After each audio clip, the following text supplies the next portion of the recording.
warahmatullahi wabarakatuh. Alhamdulillah nahmaduhu wa nasta'inuhu wa nastaghfiruh wa na'udzu billahi min syururi anfusina wa min sayyiati a'malina may yahdihillahu fala mudilla lahu wa may yudlilhu fala hadiyalah. Asyhadu an la ilaha illallah wa asyhadu anna Muhammadan abduhu wa rasuluh alladzi la nabiyya wa la rasula ba'da, amma ba'du. Allahumma shalli ala Muhammad wa ala ali Muhammad kama shallaita ala ali Ibrahim wa barik ala Muhammad wa ala ali Muhammad kama barakta ala ali Ibrahim fil alamin innaka Hamidum Majid. Alhamdulillah, puji syukur hanya milik Allah, dan Allah lah yang paling layak untuk kita puji karena Dialah Allah yang maha kuasa atas segalanya. Allah subhanahu wa ta'ala Malikul Mulki, raja di atas raja.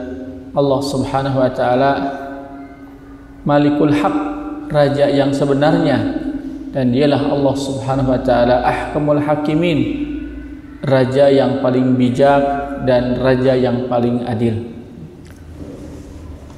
Tidak lupa juga kita bersolawat kepada Nabi SAW atas limpahan kebaikan beliau untuk mengajarkan kepada kita cara hidup yang benar, sehingga kita dimudahkan oleh Allah untuk melangkah dengan pasti mengarah kepada satu tujuan, yaitu mencari ridho ilahi Rabbi Allah subhanahu wa ta'ala dengan petunjuk Nabi SAW. Mudah-mudahan kita diberikan kesehatan dan keafiatan, diberikan kelancaran segala urusannya, diberikan keberkahan dan diterima amal ibadahnya, serta diselamatkan dunia dan akhirat. Para hadirin kaum muslimin yang dimuliakan oleh Allah subhanahu wa ta'ala, insyaallah kita lanjut rahasia salat berdasarkan tulisan Imam Ibnu Qayyim al-Jauziyah, kaitannya dengan salat sebagai anugerah terbesar dari Allah subhanahu wa ta'ala kepada kita sebagai hambanya, kepada kita sebagai umat Nabi Muhammad sallallahu alaihi wasallam. Karena dengan salat kita akhirnya bisa mengetahui bahwa kebahagiaan hidup hanya bisa dirasakan ketika kita mempersembahkan ibadah terbaik kepada Allah subhanahu wa ta'ala. Di antara sekian ibadah syariat yang paling besar dan yang paling sering adalah sholat. Sehingga beruntung ketika kita dimudahkan oleh Allah untuk bisa melaksanakan sholat tepat waktu berjamaah di masjid, karena itu adalah anugerah dari Allah.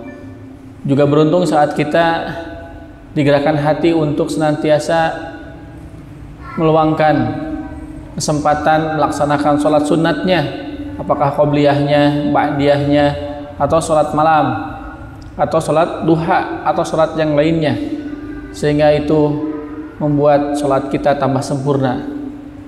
Oleh karena itu kita harus bersyukur kepada Allah subhanahu wa ta'ala atas limpahan karunia yang Allah berikan kepada kita. Syukur kita ditandai dengan bertambahnya semangat kita untuk menjaga dan memperbanyak amalan sholat. Poin yang kedua yang disampaikan oleh Imam Ibnu Qayyim al-Jauziyah, di antara rahasia salat adalah bahwa salat itu ma'dabatun yud'a ilaihal abdu kulla yaumin khamsi marratin. Poin yang pertama, bahwa salat itu adalah anugerah terbesar dari Allah subhanahu wa ta'ala. Poin kedua, bahwa salat itu adalah hidangan termewah. Hidangan termewah bagi seorang hamba dari Allah subhanahu wa ta'ala. Jadi Allah menghidangkan hidangan terbaik dan termewah kepada hambanya sehari 5 kali. Kita makan berapa hari sekali? 3 kali. Itu untuk kebutuhan apa? Kebutuhan perut, kebutuhan jasad. Tapi Allah subhanahu wa ta'ala menghidangkan hidangan terbaik dan termewah kepada kita justru sehari 5 kali. Berarti yang kita butuhkan itu bukan hanya urusan fisik, urusan perut, tapi justru yang lebih banyak harus kita perhatikan adalah urusan hati, urusan ruhani, urusan keimanan. Sehingga Allah menyuguhkan kita hidangan yang istimewa. Sehari 5 kali kita harus menikmati, mencicipi jamuan Allah Subhanahu wa taala. Manusia secara fitrah itu memiliki syahwat. Apa itu syahwat, Bu? Keinginan. Ingin kenyang, ingin memiliki, itu sifat fitrah manusia. Ketika melihat makanan, yang terbenak dalam pikiran kita apa? Ingin mencicipinya. Kenapa? Karena awalnya ada kebutuhan. Setelah itu ada keinginan. Kebutuhan dulu, keinginan dulu. Kebutuhan dulu, kemudian muncul keinginan. Nah, yang Allah akan berikan itu kebutuhan. Adapun keinginan tergantung apakah Allah mengaksesnya atau tidak. Tapi kebutuhan fisik, kebutuhan rohani pasti Allah akan berikan, disebut dengan rizki. Jadi Allah Subhanahu wa taala memberikan manusia syahwat, keinginan, kecintaan, dorongan, sebagaimana dalam Quran surat Ali Imran. Allah Subhanahu wa taala berfirman, A'udzubillahi minasyaitonirrajim. Zuyyina linnasi hubbus syahawati minan nisa. Quran surat Ali Imran ayat 14. Zuyyina linnasi, dijadikan terasa indah, linnasi bagi manusia, hubbus syahawat,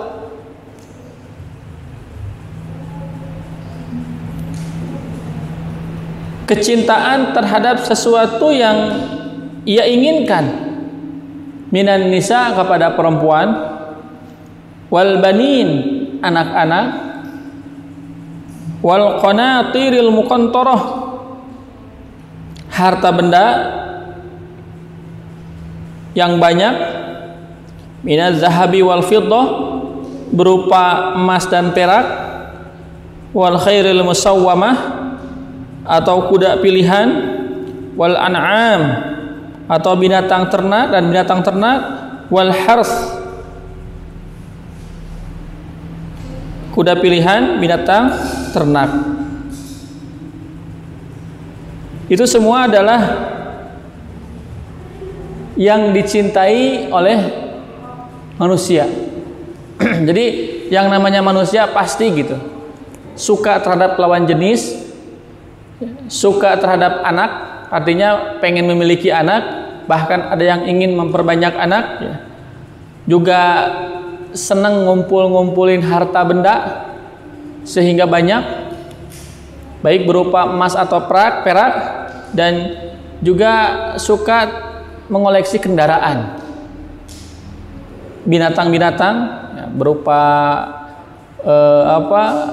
binatang yang dipelihara, kemudian dijadikan sebuah hiasan, apakah suaranya atau warnanya. Nah, itu bagian daripada sifat fitrah manusia. Memang tidak mengapa gitu, itu duniawi lah istilahnya itu, selama tidak mengganggu atau mengurangi, bahkan merebut kecintaan perhatian kita kepada Allah. Nah, kalau sudah mengganggu, mengurangi atau merebut kecintaan kita kepada Allah, maka itu berubah. Berubah bukan sebagai syahwat yang fitrah atau syahwat alami, tapi berubah menjadi apa? Menjadi mempertuhankan hawa nafsu. Maka menjadi tandingan Allah Subhanahu wa taala. Ini yang nggak boleh. Artinya cinta kepada lawan jenis boleh, tapi jangan sampai kecintaan kita terhadap lawan jenis membuat kita lupa kepada Allah. Cinta kepada anak boleh, tapi jangan sampai anak kita menghalangi kita untuk beribadah kepada Allah. Cinta kepada barang, cinta kepada harta boleh, tapi jangan sampai kemudian kecintaan kita kepada harta benda membuat kita tak berdaya untuk memberikan infak sedekahnya kepada orang yang membutuhkan. Lebar, sayang. Nah, ini jadi salah gitu akhirnya.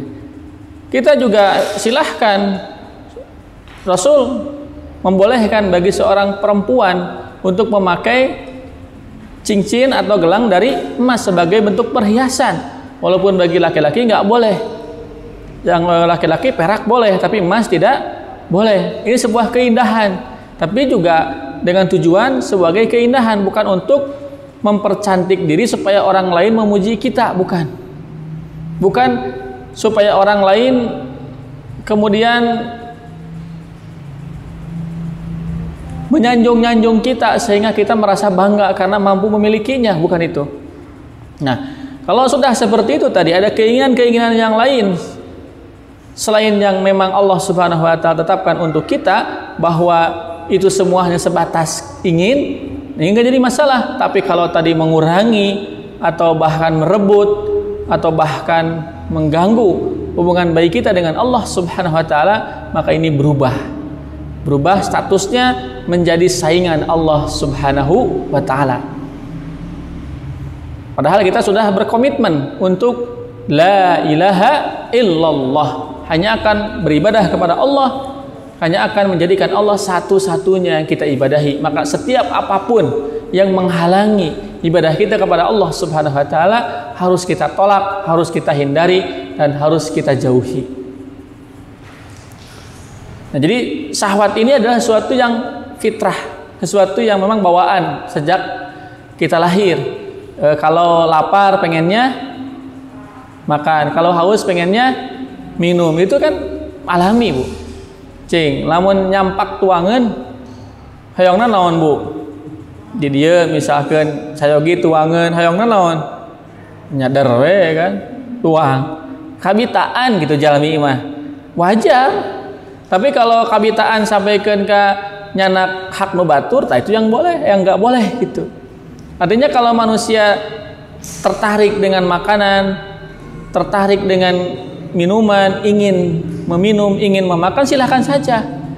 Tapi yang tidak boleh itu adalah meminum dan memakan makanan milik orang lain, atau makanannya milik kita tapi dimakan dengan cara yang salah, dengan tangan kiri sambil jalan-jalan tidak baca bismillah. Nah, ini juga jadi keliru gitu. Nah, oleh karena itu pastikan sekali lagi kita mencintai segala sesuatu ya ala kadarnya, sewajarnya, dan niatkan mencintai sesuatu itu karena Allah Subhanahu wa taala. Baik Bu, kalau misalkan tiap kita ngaji dijamu, kira-kira semangat gak, Bu? Oh, pasti semangat. Nah, Allah Subhanahu wa taala menyediakan jamuan untuk kita sehari 5 kali. Jadi azan dan sholat berjamaah itu adalah jamuan dari Allah Subhanahu wa taala. Artinya sesuatu yang dibutuhkan oleh kita. Sholat berjamaah, sekali lagi, di masjid bagi laki-laki itu adalah jamuan dari Allah yang dibutuhkan oleh kita. Bahwa ruhani kita butuh sholat, jiwa kita butuh sholat, hati kita butuh sholat, ruh kita butuh sholat. Karena pekerjaan dunia, kesibukan dunia membuat kita penat, Bu, membuat kita lelah. Nah, Allah istirahatkan kita dengan menikmati jamuan rohani. Bu, Pak, kalau seandainya tidak ada sholat, banyak manusia yang stres. Karena sholat itu bagi kita adalah apa? Relaksasi, istirahat. Makanya Nabi SAW menggunakan 2 istilah, apa? Qurrata ain, penyejuk mata, yang membuat hati kita sejuk. Yang kedua dengan bahasa rohah. Makanya ketika Nabi kalau misalkan safar, kemudian singgah di sebuah tempat, waktunya adzan, pasti Nabi akan menyuruh Bilal untuk azan. Ya Bilal, arrihna bis shalah. Wahai Bilal, istirahatkan kami dengan salat. Jadi istirahat, atau bagi Nabi salat itu adalah istirahat. Karena dengan salat kita diistirahatkan tubuh kita dari kegiatan dunia, dari aktivitas dunia. Pikirannya, hatinya, dan fisiknya diistirahatkan, Bu. kita akan buktikan. Ketika ibu bapak sholat, dari sisi badan dulu, kenapa diistirahatkan, Bu? Karena ketika sholat itu sebetulnya kita merilekkan sendi-sendi dan otot-otot dari beban pekerjaan, mungkin manggul atau mungkin jalan kaki, capek, gitu kan? Maka dirilekkan badan kita itu saat sholat. Makanya gerakan sholat itu harus rileks. Bahasa hadisnya tumaninah. Tumanah itu adalah di mana posisi badan, posisi gerakan itu memang pada tempatnya. Itu rileks, kemudian nyaman, tidak ada badan yang terasa kaku dan susah, enggak. Ketika Allahu Akbar, ini adalah posisi yang paling enak, Bu, saat kita mengangkat tangan ini. Ada apa istilahnya itu saraf-saraf yang nanti akan menekan ke tulang belakang yang akan merespon saluran darah ke otak. Ditekan. Ibu kalau olahraga biasanya ada gerakan apa untuk merilekskan kepala? Nah ini kan, nah itu sudah dalam sholat kita. Bangun tidur oleh Allah sudah dilatih tubuh kita untuk dilenturkan setelah kita terbujur kaku saat tidur dengan sholat. Begitu Nabi SAW mencontohkan bahwa sholatnya itu ketika takbir hadwa mankibaihi, rafa'a yadaihi, mengangkat kedua tangannya, hadwa mankibaihi, sejajar, searah dengan bahu. Begini. Ini coba kalau kita buka, Bu, Pak, posisi seperti ini yang tertarik adalah otot bagian belakang, tulang belikat kita, Bu, tertarik ya, katakan set. Nah, coba rasakan ketika belikat ini Ibu tarik ke belakang atau ketika tangan ini tarik ke belakang, ada sesuatu di otak ini terasa sesuatu, ada sesuatu yang nyambung gitu di sini sarafnya. Di semacam respon atau ada sinyal atau alur sambungan ke sini. Coba kalau Ibu rasakan secara seksama gitu ketika narik, coba karaos teh ka dieu teh, asa ngebetot gitu. Lalaunan ulah pakai tenaga, laun tet. Coba ka dieu ka anu karaos teh kana mastaka kana mun-munan. Relax. Ada yang terasa enggak? Coba tet. Ka dieu tah di dieu, dina ieu dina mun-munan. Anu karaos teh. Jadi si tulang belakangnya ininya katarik. Jadi ulah ngahaja serileks mungkin. Tet. Badannya lurus. Ketika tarik ini hadwa searah dengan bahu. Ini ada yang terasa nggak di sini? Jika anu katarik, nah ada di sini, kepala ini di sini. Itu luar biasa. Baru gerakan pertama sudah membuka aliran darah antara badan ke otak. Makanya insya Allah orang yang suka sholatnya benar, insya Allah dia sehat.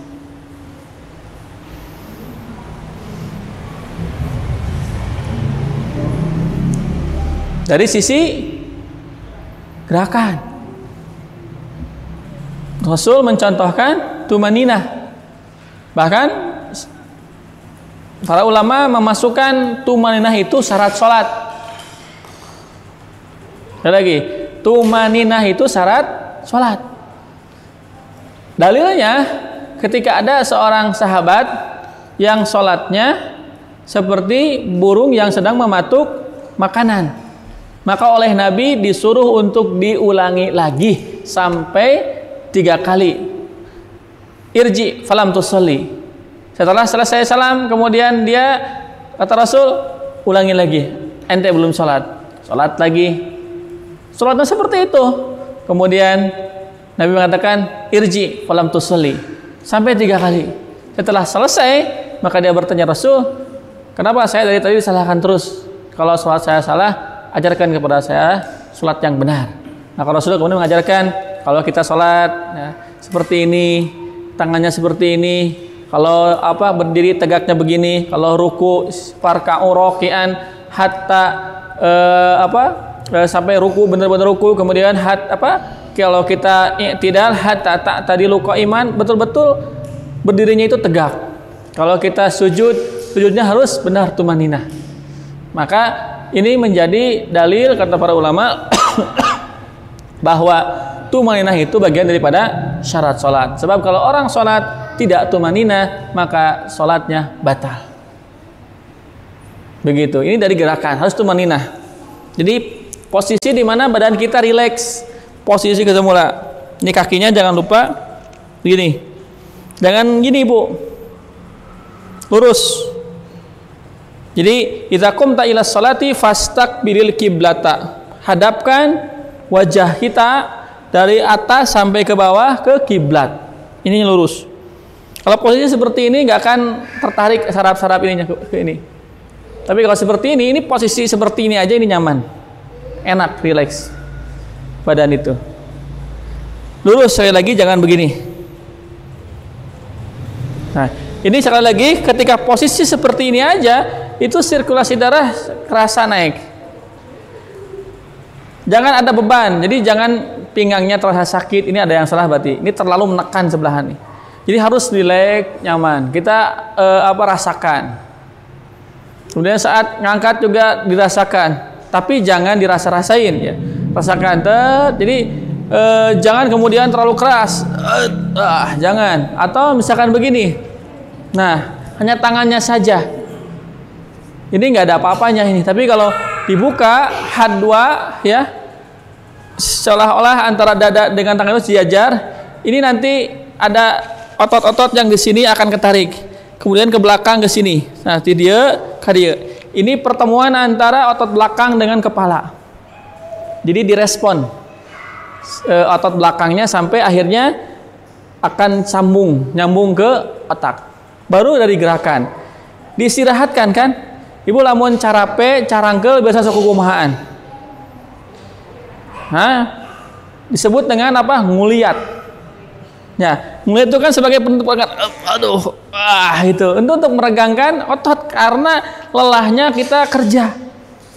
Nah, Rasul mengatakan, ya Bilal arihna bisolah, Bilal istirahatkan kami dengan sholat. Jadi sholat itu adalah istirahatnya tubuh dari aktivitas berat dunia. Dibuat dengan Allahu Akbar. Nah, ini posisi yang paling nyaman, Bu, karena beban tubuh ini tidak ada. Ini ketika ini si tangan itu betul-betul di posisi yang pas. Kalau sini ini ada tekanan, ada beban. Di sini juga ada beban. Tapi kalau di sini ini nyaman. Ini posisi ini ya. Ini sekali lagi gerakannya dilatih rileks oleh Allah Subhanahu wa taala. Belum lagi kemudian kita takbir untuk ruku. Rasakan jangan ada pinggang yang sakit. Jangan ada bahu yang sakit. Semua beban itu tertuju ke sini. Semua beban tertuju ke lutut. Lutut ditekuk, bukan ditekak ya, ditekuk lututnya. Mata ke tempat sujud. Begini, punggung sejajar,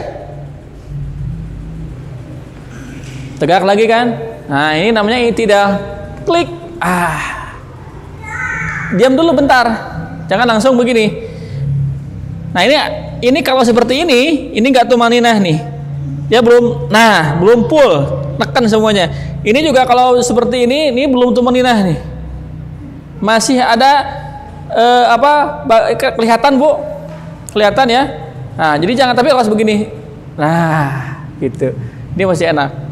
Sujud juga sama nanti begitu. Sujud harus betul-betul. Nah, posisinya jangan berubah. Posisinya. Begini, ini jangan berubah. Ini semua jari bagusnya menekan, Bu. Jangan gini. Karena mengkiblat semuanya. Nah, begini. Nanti bisa begini atau bisa begini. Sekali lagi, ada dua pendapat ya. Begini atau begini, tapi yang jelas si jari-jarinya ini tertekan semuanya, neken. Nah, begini. Jadi jangan begini. Sekali lagi, ini termasuk juga iftiras, nanti begini. Jadi yang paling baik jangan begini. Nah, ini kakinya dulu ya. Nah, ini semuanya tekan. Sakit ya, mungkin bagi yang tidak terbiasa sakit. Ini neken. Oke. Posisi sujud itu hampir sama saat kita narik tangan ketika takbir. Jadi di sini. Nah, itu. Bebannya jangan ke kepala, Bu, tapi harus ngalir. Lamun terlalu berat ke kepala, karpetna kasar, kayak dina tarang sok aya nu hideung. Hideung nate hideung non cigah kulitnya.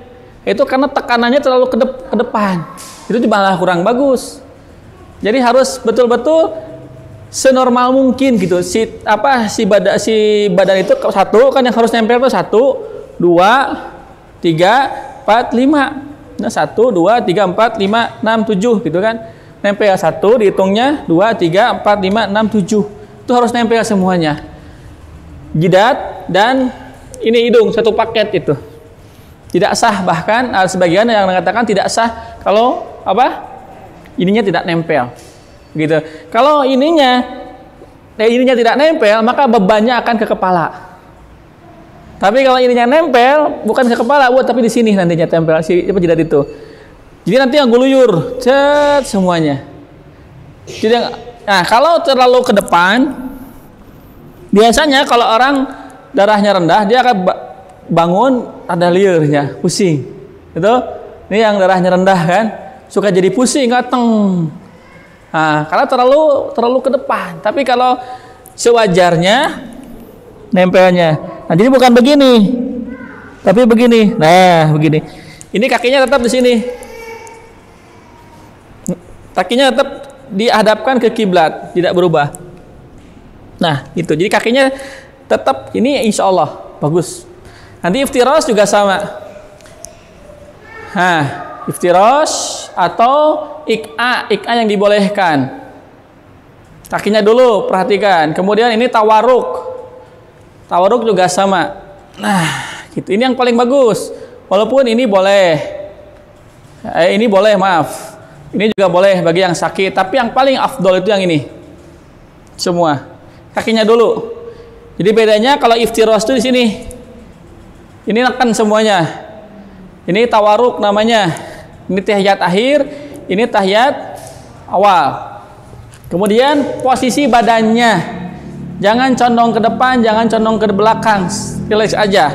Jadi dari pertama badan dekieu tah. Nah, begitu. Umar pernah menegur seorang pemuda yang sholatnya begini. Gitu.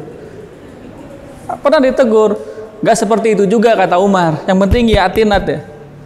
Jadi badan itu jangan begini, tapi biasa aja.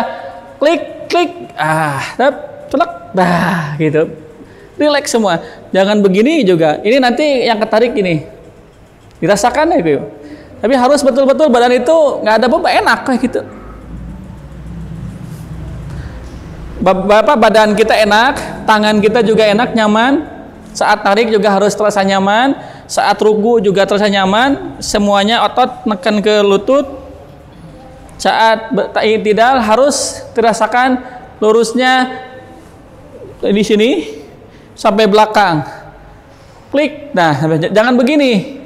Tapi hatta ta'tadila qa'iman, sampai berdiri tegak dengan lurus. Ini kan ini paling lurus begini. Begitu. Kecuali yang perutnya buncit agak akan terlihat. Nantinya biasanya dina cangkeng kayak bakal ketinggal gitu. Nah, itu biasa. Itu baru fisiknya dibuat rileks, bayangkan. Satu lagi, Bu, biar tubuhnya rileks dan peredarannya lancar. Satu, jangan tergesa-gesa. Dibahasakan oleh Rasul, jangan sholat seperti dik, ayam yang mematuk makanan, atau seperti elang yang mematuk makanan, atau seperti careuh musang, cepat gitu. Jadi jangan tetet. Nah itu, nggak nikmat itu. Ya betul-betul dinikmati gitu. Hanya kecuali kalau berjamaah, terutama ketika kita jadi makmum, tergantung imamnya. Padahal yang jadi imam itu juga yang paham betul bagaimana gerakan sholat, supaya dia mencontohkan bagaimana cara sholat yang baik kepada makmum. Udah sampaikan ke makmum teh asa kaudag-udag. Assalamualaikum teh capek nah sholat jeung imam ieu mah. cepat-cepat dehing gitu, can ge beres cuk. Nah, jangan sampai begitu. Jadi imam juga harus menikmati, dia harus tahu perasaan dia sebagai makmum ketika jadi makmum kumaha. Durasinya berapa, gerakannya bagaimana, itu harus ngerti banget gitu. Nanti ketika ngimaman teh Allahu Akbar santai, jadi makmumnya akan ke bawah santai. Rusuh ke bawah rusuh karunya. Tapi kalau ketika sendirian, kita sekali lagi buat kita nyaman sholatnya. Itu baru sekali lagi badannya. Istirahat dari kepenatan pekerjaan. Kan ada kan di kantor itu relaksasi dengan gerakan simpel. Kita mah nggak usah gitu Bu. Pagi-pagi sudah sholat subuh, sebelumnya tahajud, sudah olahraga. Ya betul. Belum lagi sebelum berangkat kerja, berangkat ngajar, kita sholat dulu 2 rakaat, niatkan syukrul wudu. Sudah olahraga lagi, direlakskan lagi kan badannya. Nanti jam 9 10 sholat duha 4 rakaat misalkan, sudah direlakskan lagi. Nanti duhur ketika kita agak penat, agak capek, direlakskan lagi dengan sholat duhur. Selesai duhur kita kan mau pulang, asar diistirahatkan dengan sholat asar. Mandi dulu, kemudian pulang ke rumah. Perpindahan antara malam dan siang dan malam butuh istirahat, dimaghribkan. Kemudian itu semua digerakkan tubuh itu. Makanya insya Allah sebetulnya luar biasa sholat itu. Itu tadi hidangan Allah agar tubuh kita sehat. Satu itu. Yang kedua, Allah istirahatkan pikiran kita dari kesibukan memikirkan dunia. Allah istirahatkan sekali lagi otak kita, pikiran kita dari kesibukan dunia. Jadi ketika sholat, urusan pekerjaan, urusan tugas, urusan bisnis, urusan rumah tangga disimpan. Kita fokus kepada Allah Subhanahu wa Ta'ala. Karena kalau mikir Allah Bu, otak itu tiba-tiba jadi apa? Jadi nyaman, enak, relax gitu si otaknya itu. Tapi kalau mikir yang lain selain Allah, bawaannya penat, pusing. Bapak Ibu pernah merasakan saat sholat ada sesuatu yang dipikirkan, beres sholat lieur tah mastaka. Jadi manteng gitu kan. Jadi nyeri mastaka itu beres sholat teh. Pernah Bu? Pernah Pak? Itu kan ada sesuatu yang dipikirkan. Padahal nggak usah kita memikirkan sesuatu yang bukan saatnya, bukan waktunya, dan bukan tempatnya. Kalaupun kita harus memikirkan, justru bukan dipikirkan, tapi disampaikan keluh kesahnya kepada Allah saat sujud, di saat otak kita di tempat yang paling rendah. Mikirin dunia justru di saat kita sedang sujud supaya dipasrahkan ke Allah Subhanahu wa Ta'ala yang Maha Mulia. Ya Allah, abdi teh di bumi gaduh pada melahan, teh can beres. Dengan kekuasaan-Mu ya Allah, berikan saya kekuatan untuk menyelesaikan pekerjaan saya. Itu dengan sujud gedahna. Entong ti dieu kana tos jaemutan, aduh sieun teu beres. Kumahanya ieu teh engke enjing teh galak duna teh dosenna ge wah gitu diemutan. Akhirnya pekerjaan tetap tidak beres, sholat kita rusak. Begitu. Jadi ternyata Allah istirahatkan otak kita dengan sholat. Nah, saatnya sekali lagi jangan bawa dunia, jangan bawa urusan pekerjaan, urusan bisnis ke dalam urusan kita dengan Allah Subhanahu wa Ta'ala. Kalaupun ingin kita sampaikan, ingin kita ingat saat kita sujud. Keluh kesahkan semuanya kepada Allah Subhanahu wa Ta'ala. Makanya supaya otak kita bekerja dengan baik saat sholat, satu, pandangan ke bawah, dua, si gerakan lisan itu diperlihatkan. Jadi bukan begini kan, tapi Allahumma ba'id baini wa baina khotoyaya kama ba'adta bainal. Ini untuk merespon kinerja otak sebetulnya, supaya memahami apa yang kita ucapkan. Dibayangkan Allahumma ba'id baini wa baina khotoyaya kama ba'adta bainal masyriqi wal maghribi. Ya Allah, jauhkan dosaku sebagaimana Engkau menjauhkan antara timur dan barat. Allahumma nakini, Allahumma agsilni, a'udzubillahi minasyaitonir rajim, bismillahirrahmanirrahim. Kan tuh digerakkan lisannya, jangan diem. Ini untuk tadi supaya otak kita ikut kerja fokus kepada Allah Subhanahu wa taala. Membayangkan dan menghayati setiap kalimat yang kita ucapkan. Kemudian Allah istirahatkan hati kita. Karena ini nanti sepaket Bu, lamun ka dieu, mumetna ka dieu. Lamun ti dieu, mumetna ka dieu. Allah istirahatkan hati kita. Bayangkan Allah serang ada di atas di hadapan kita.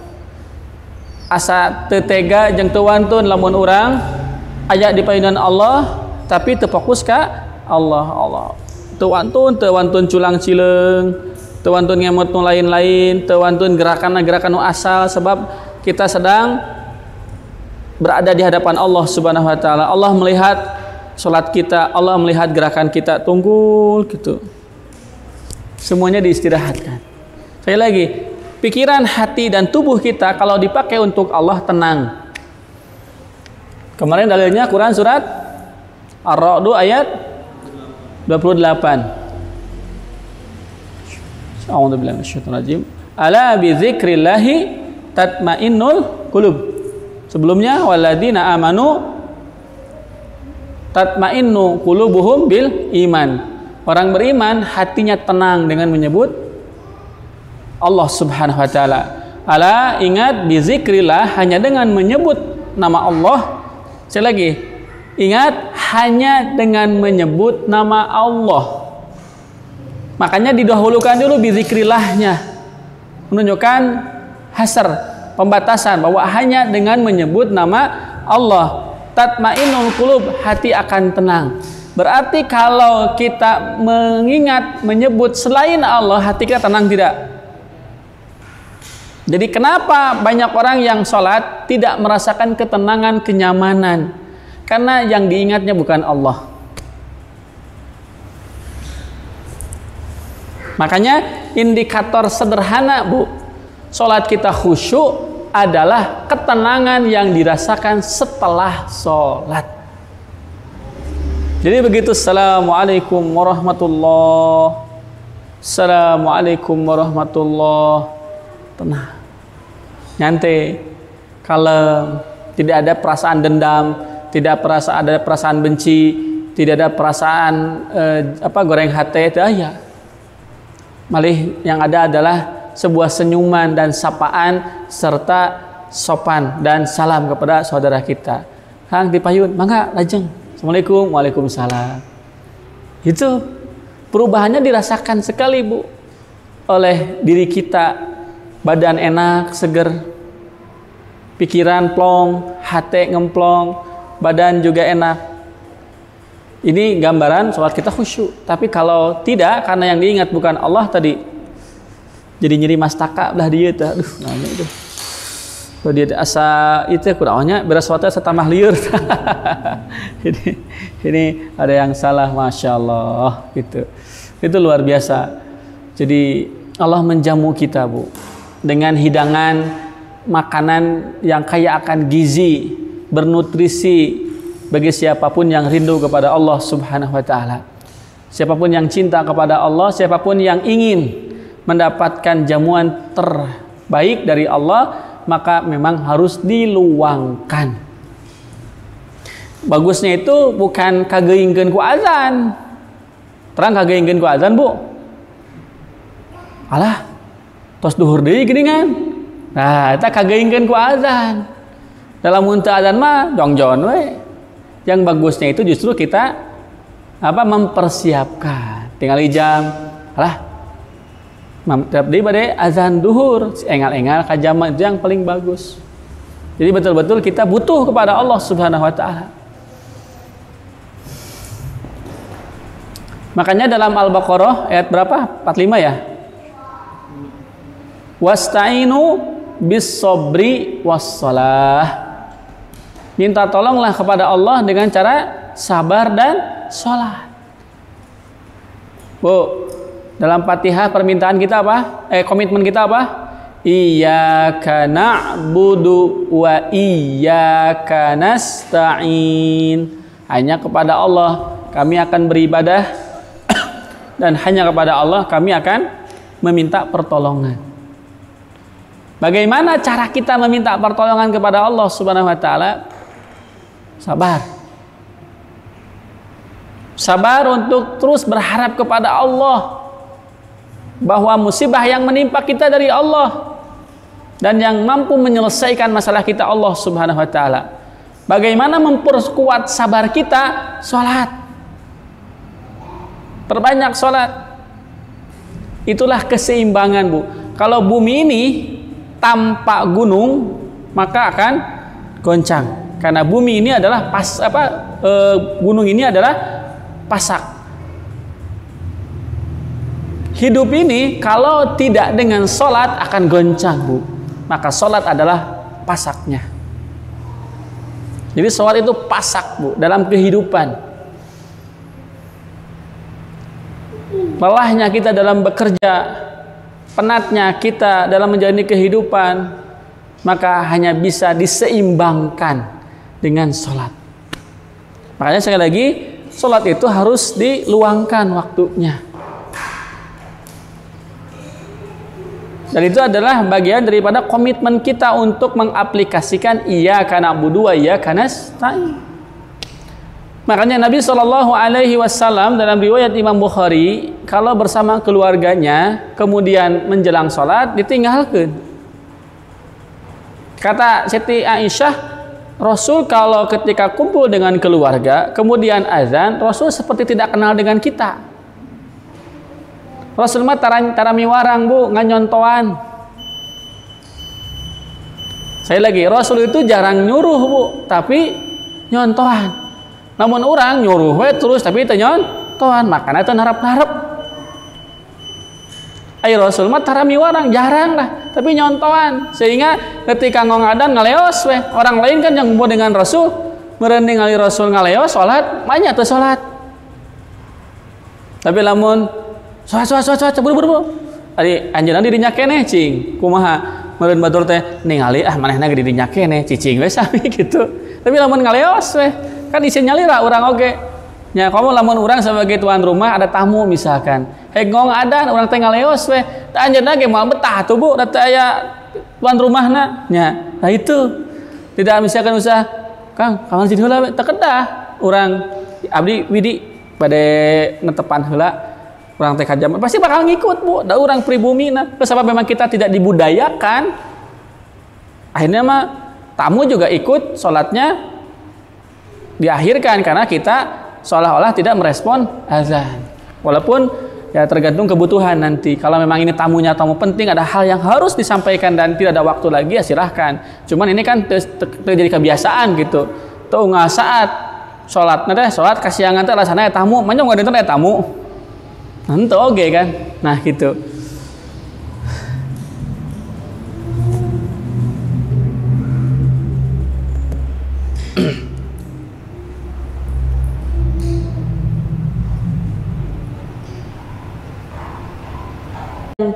Kita inginkan atau favorit cing kumaha Bu semangat moal.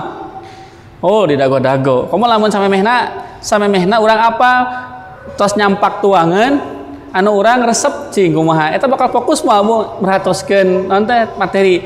Moal juga ngarete ka dieu. Ngarete ka dieu tah gitu kan. Itu karena ada sesuatu yang menurut dia memang ini nyaman, enak gitu.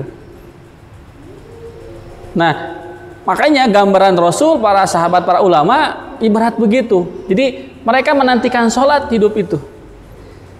Jadi lamun waktu pagi itu seolah-olah ingin segera duhur.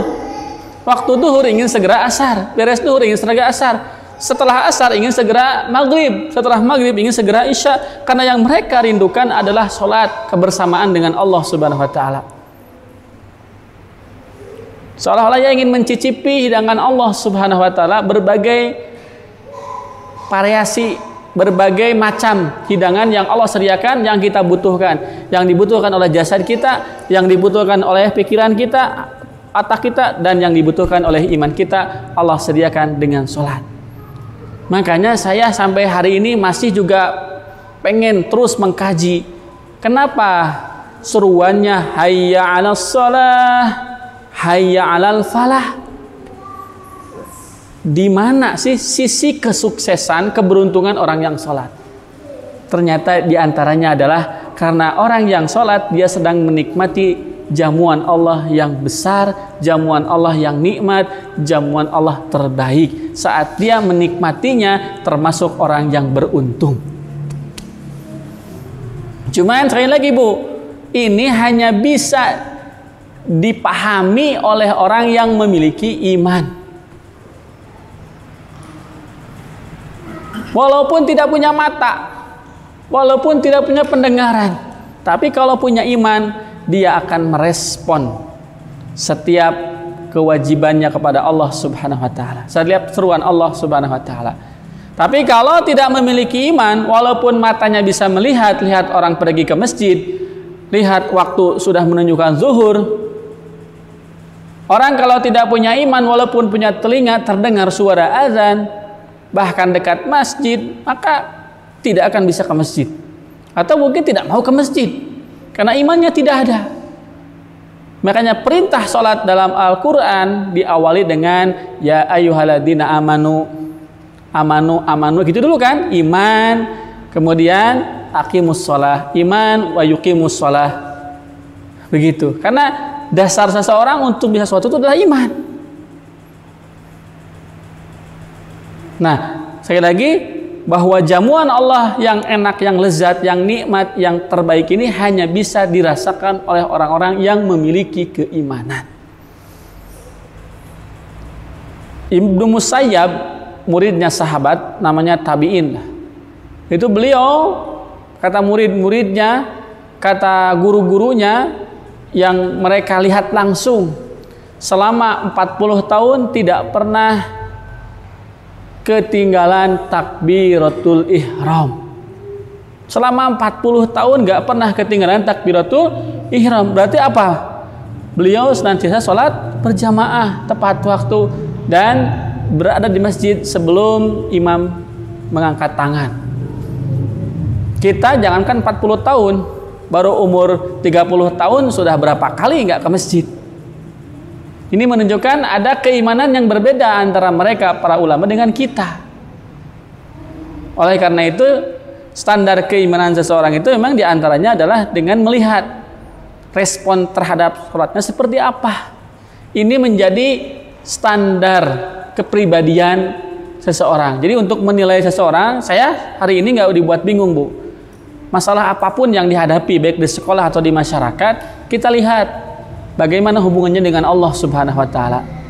Simpelnya, kalau dengan Allah saja yang menciptakannya, yang memberikan ia makan, memberi ia minum, memberi ia kesehatan, memberikan segalanya, dia melupakan Allah, ngahare-harekeun ke Allah, fokus ke Allah, tidak cinta kepada Allah, bagaimana dengan kita?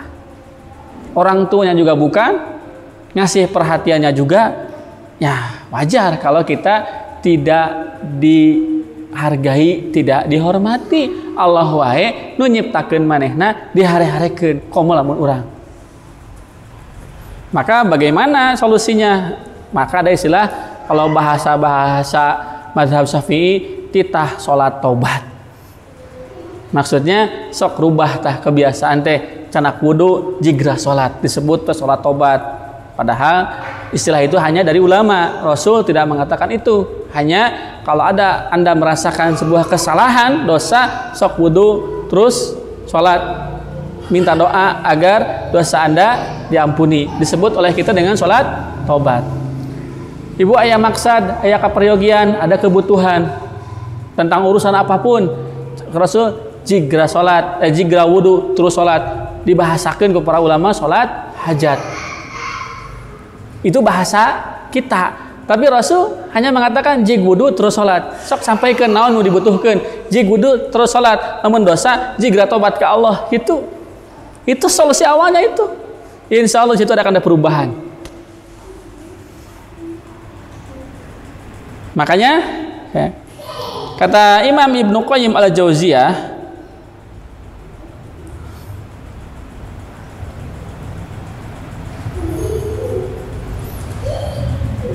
orang yang tidak sholat, orang yang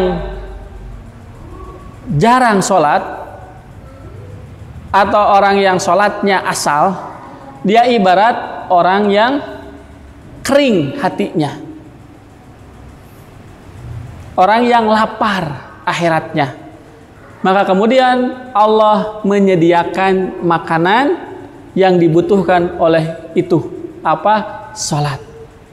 Jadi ketika hati kita kering, maka siram dengan sholat. Ketika hati kita lapar karena terlalu kenyang dengan dunia, imbangi dengan sholat. Gitu ternyata. Oh, kan hidangan itu kan kita butuhkan karena kita memang membutuhkannya, karena kita lelah, capek, lapar. Akhirnya ada makanan kita cicipi, ada minuman kita minum. Maka sholat ini sama. Ketika ibu bapak sibuk kerja, ibu bapak sibuk bisnis, kekenyangan dalam urusan dunia, imbangi dengan akhirat, itu dengan sholat. Maka sholat itulah penyelamat sebetulnya dari kepenatan dan kesibukan dunia. Kalau ternyata sholat nage dugikeun ka di babad, dihabisi waktunya oleh kerja, oleh bisnis, berarti kita seolah-olah tidak menikmati jamuan Allah, atau bahkan membiarkan diri kita kelaparan dan gersang, kering kerontang. Maka akan terlihat nanti di dalam ekspresi wajahnya, gestur tubuhnya, cara bicaranya, cara dia melihat orang tua, cara dia melihat anaknya, cara dia ngobrol dengan yang lain, itu akan terlihat mana orang yang suka sholat, mana yang tidak, mana orang yang terlalu sibuk dengan dunia, mana yang tidak, mana orang yang lapar dengan akhirat, mana orang yang terlalu banyak kenyang dengan dunia. Itu akan kelihatan. Karena sekali lagi, sholat itu adalah penyeimbang, pasak, yang akan membuat kehidupannya itu tenang, tentram, seimbang, dan nyaman. Oleh karena itu, luangkan waktu kita untuk senantiasa merespon. Sebaiknya sekali lagi kita jangan dibuat ingat dengan azan, tapi justru kita ingat azan. Alah, tapi azan, bisi teu aya nu azan. Wah, itu bagus kamu. Bisi teu aya azan, keun da anu azan. Pek teh batur Ramadan ya acan. Nya da urang ngemotan kitu, jadi we teu aya nu azan gitu.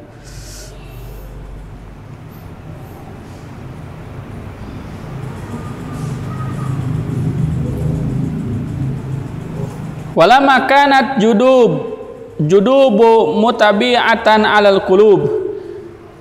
Ketika kegersangan itu dirasakan oleh hati, waqahtun nufusi mutawaliyan alaiha, dan kekeringan itu terus-terusan menimpa tubuh kita, hati kita, jaddid lahu da'watu ilallah ila hadhil ma'dabati waqtan ba'da waqti rahmat tan minhu bihi. Maka rubah, segera respon jamuan Allah Subhanahu wa taala yang Allah sediakan sebagai bentuk rahmat Allah kepada kita. Jadi ketika kita merasakan kepenatan, kelelahan, capek, leles, rariged badan, tong riweuh, tong bingung, nggak usah kemudian jauh-jauh memikirkan yang lain, tapi jadid, upgrade, segera apa? Laksanakan tugas kita untuk melaksanakan sholat, relaksasikan tubuh kita dengan sholat. Itu adalah hidangan Allah yang paling nikmat, yang sangat bermanfaat untuk diri kita. Jadi rubah cara pandang kita tentang sholat. Ketika mendengar itu, seolah-olah Allah sedang menyiapkan jamuan. Enggak sholat.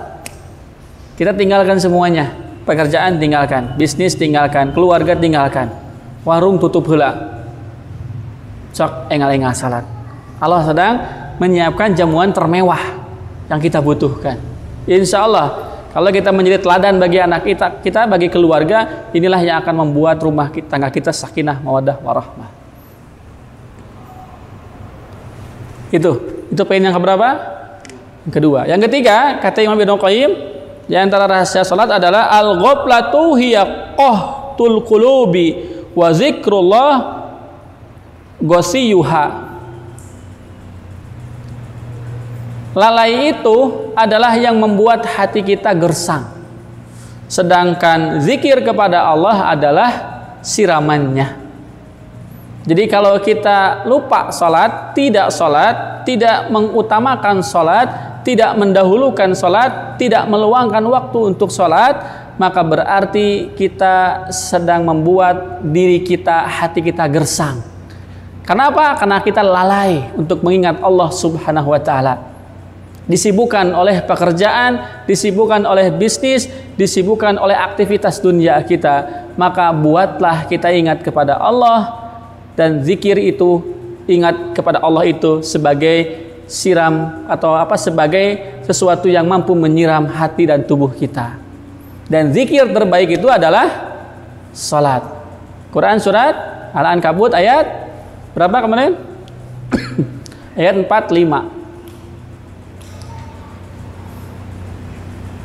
Utlu ma uhiya ilaika minal kitab wa aqimis shalah innas salata tanha anil fahsya'i wal munkar. Kemudian lanjutannya adalah salat itu adalah walizikrullahi akbar. Bahwa salat itu adalah zikir akbar, zikir yang besar, Bu. Zikir yang paling pokok, yang paling utama itu ya ketika salat, karena langsung bertemu dengan Allah, berhadapan dengan Allah, komunikasi dengan Allah, yang dibaca ayat-ayat Allah di tempat Allah Subhanahu wa Ta'ala. Maka itu adalah sudah istilahnya itu hujan lebat lah salat mah. Hujan lebat. Ketika kita sangat gersang, maka buat hati kita subur dengan salat. Matak nutara salat mata subur hatena teh gararing we gersang. Mungkin kita pernah ya berkunjung ke rumah orang, teman-teman kita, saudara kita, pas kabumi teh asa gersang gitu kan, perasaan tehnya. Urang teh ngong adan, urang Pak bade ngiring ka masjid eta bade ngiring salat. Ditinggali teh ada rekul nonton TV atau napi kumaha. Itu memang hati kita juga merasakan sesuatu yang ada di lingkungan kita memang seperti itu. Itu ketika dilatih kepekaannya itu akan seperti itu. Nah, sabeda itu. Tinggal teh nya teh sugan bilih bade duhur heula mangga rang sareng we. Biasanya enak adem gitu begitu masuk teh. Ieu mah gersang we. Begitu. Walau alam ya, kita mungkin punya teman tara salat, ketika ketemu teh bager mah bager kan asa gersang. Itu di piwara nanti diajak salat asa teu pernah ngiring gitu. Maka dia butuh siraman. Ajak salat. Atau kita jebak. Orang makan, cari rumah makan di gigireun masjid. Pas pisan posisina teh caket toa masjid. Di lamun teh ngong adan teh mah nya teu kadangu kitu urang salat teh lah eta toa sakitu nampe hayu nah gitu. Supaya dia tadi kabaseuhan garing teh teu kacayan. Matak pencokot baheula mah tingali terusna jelema teh cegah terasi beungeut.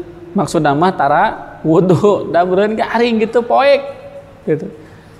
Makanya salat itu adalah nur, cahaya, kekuatan, cahaya yang mampu menerangi tubuh, dan kekuatan yang mampu membuat tubuh kita sehat untuk beribadah kepada Allah Subhanahu wa Ta'ala. Gitu. Jadi bahwa zikir kepada Allah, salat adalah obat yang akan membuat hati kita subur. Fal qahtu alladhi yanzul bil qalbi huwa al-ghaflah. Kegersangan yang akan dirasakan oleh hati karena kelalaian, karena kita tidak ingat kepada Allah Subhanahu wa Ta'ala. Fal ghaflatu hiya qahtul qulub wajadabuha, bahwa lalai itu adalah penyebab hati kita gersang dan kering. Wa madamal abdu fi zikrillah wal iqbali alaiha fa ghaisu rahmati yanzilu alaiha. Tidaklah seorang hamba senantiasa mengingat Allah Subhanahu wa Ta'ala dan menghadap Allah Subhanahu wa Ta'ala, maka kegersangan dan kekeringan hatinya akan Allah siram dengan rahmat Allah Subhanahu wa Ta'ala. Kal matori al mutadarik fa idza ghafilana lahu minal qahti bihasbi ghaflatihi qillatu wa kasrah. Seperti hujan yang akan turun menyirami tanah yang gersang. Setelah hujan turun, maka akan tumbuh merekah tanahnya dan tanaman yang ada di atasnya. Lamun tanahna nanti subur, kira-kira pengaruhnya kemana Bu? Tumbuhan yang ada di atasnya. Ketika hati kita subur dengan sholat, maka akan muncul akhlak-akhlak yang baik yang terlihat pada diri kita karena sholat yang kita lakukan. Makanya inna salata tanha anil fahsya'i wal munkar. Sholat yang benar itu akan mampu membuat diri kita baik, sehingga perbuatan yang keji, perbuatan yang munkar akan dijauhi dan kita mampu untuk mencegahnya. Artinya akan tampak pada diri kita pribadi yang baik, akhlaknya yang baik, tidak akan melakukan kemunkaran dan tidak akan melakukan kekejian. Mau resep maksiat, jeung mau kersa ngumpul juga ahli maksiat. Itu sudah akan seperti itu karena hati itu akan mencari yang sama, satu frekuensi. Yang baik akan berkumpul dengan yang baik, yang buruk akan berkumpul dengan yang buruk. Orang yang buruk ketika kumpul dengan yang baik, dia akan merasakan kegelisahan karena ketidakbaikannya. Orang yang baik ketika kumpul dengan orang yang tidak baik, orang yang baik ketika berkumpul dengan orang yang tidak baik, akan dia merasakan kegelisahan karena kebaikannya. Tapi gelisah orang yang tidak baik dengan orang yang baik beda. Gelisah yang baik karena berkumpul dengan orang yang tidak baik karena ketenangan dan keimanannya. Tapi gelisahnya orang yang buruk berkumpul dengan orang yang baik karena dosa yang dilakukannya. Makanya kalau kita sayang kepada diri kita untuk tetap dijaga agar subur, tumbuh merekah, maka jaga sholat, perhatikan sholat, perbanyak sholat, dan persembahkan sholat terbaik kepada Allah Subhanahu wa Ta'ala. Rasul kan sampai menggambarkan sholat itu akan menghapus sholat yang lain. Dan bagaimana kata Rasul, jika kalian di depan itu ada sumur, kemudian kalian mandi, tiap ada sumur kalian pengen mandi, kan bersihnya. Nah makanya sholat itu akan mampu membersihkan hati dan menyuburkan hati dari kegersangan, membersihkan hati dari dosa, menyuburkan hati dari kegersangan. Makanya harga mati lah sholat berjamaah di masjid deh. Bagi ibu harga mati sholat tepat waktu, walaupun tidak harus di masjid, tapi dengan menyuruh dan menyiapkan pakaian baju untuk suami dan anak laki-laki kita, maka sudah membuat ibu sempurna kebaikannya dari Allah Subhanahu wa Ta'ala. Ikut berkontribusi untuk mensukseskan program rahmat Allah didapat oleh kita sebagai orang-orang yang beriman, oleh suami, kepada suami kita, kepada anak kita. Itu luar biasa. Ini harus dijaga dengan baik. Makanya kenapa perhatian Nabi kepada sholat sangat-sangat betul-betul serius. Contoh kalimatnya, shollu kama ra'aitumuni usolli, sholatlah seperti kamu melihatku sholat. Kemudian wasiat terakhir Nabi setelah detik-detik menjelang kematiannya, shollu as-shalah. Kemudian kenapa sekian syariat hanya sholat yang Nabi harus langsung menghadap kepada Allah Subhanahu wa Ta'ala? Dan kenapa amal yang pertama kali akan dihisab adalah sholat? Ternyata itu rahasianya. Karena sholat itu adalah anugerah terbesar dari Allah Subhanahu wa Ta'ala. Kedua, sholat itu adalah hidangan termewah, termahal, terbaik. Ketiga, sholat itu adalah siraman ternyaman, siraman terbaik dari Allah Subhanahu wa Ta'ala yang akan membuat hati kita subur. Sehingga kalau hati subur, maka akan tumbuh sifat yang baik pada diri kita. Allah a'lam bishawab. Nanti kita lanjut lagi rahasia di antara rahasia mengenai salat versi Imam Ibnu Qayyim al-Jauziyah. Itu saja mungkin. Aku qouli hadza wa astaghfirullah li wa lakum. Assalamualaikum warahmatullahi wabarakatuh.